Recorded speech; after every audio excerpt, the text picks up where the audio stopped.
சிந்திக்க வைக்கும் ஜென் கதை. ஜப்பான் நாட்டின் கியோட்டோ நகரில் இருக்கும் புத்தர் கோயில் ஒன்றில் உன்னதமான ஒரு மர வேலைப்பாடு இருக்கிறது. முதல் சித்தாந்தம் என்று செதுக்கப்பட்டிருக்கும் அந்த மறை வேலைப்பாட்டை பார்த்து அசராதவர்களே கிடையாது. இதை வடிவமைத்த சிற்பி முதலில் காகிதத்தில் ஓவியங்களாக தீட்டித்தான் வடிவமைத்திருக்கிறார். இதை அவர் செய்கிற போது அவரது முதன்மை மாணவன் ஒருவன் கூடவே நின்று அவனது விமர்சனங்களை சொல்லிக் கொண்டிருந்தான்.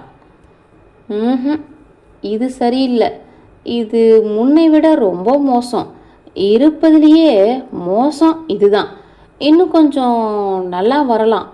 இப்படியே நிராகரித்து கொஞ்ச நேரத்தில் 86 முதல் சித்தாந்தங்கள் கீழே கிடந்தன. இடையில் கொஞ்ச நேரம் அந்த மாணவன் எதற்கோ வெளியே போக, அவன் வருவதற்குள் வண்ணக் கலவையை தயாரித்து கொண்டு சிற்பி இன்னொரு மாதிரியை தயாரித்தார். வந்து பார்த்த அவன், அற்புதம், உங்கள் உச்சத்திறன் இது என்றான். பைக்கில் பிரச்சனை என்று மெக்கானிக்கிடம் கொண்டு போய் கொடுங்கள்.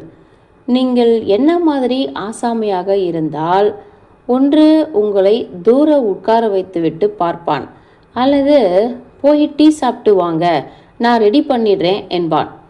இல்லாவிட்டால் அவன் ஸ்பார்க் பிளக் கழற்றும் போது ஸ்பார்க் வருது பார்த்துட்டேன் என்பீர்கள். பெட்ரோல் டியூபை கழட்டினா டேங்கில் பெட்ரோல் இருக்கு என்பீர்கள். கார்பரேட்டரை கழட்டினா இப்போதான் க்ளீன் பண்ணினேன் என்பீர்கள். அரைகுறை வேலை தெரிந்தவர்கள் அருகில் இருந்தால் விற்பனர்கள் கூட தடுமாறுவார்கள். இன்னொரு விஷயம், முதல் சித்தாந்தங்கள் எல்லாமே முதல் சிந்தனையிலேயே உதித்தவை.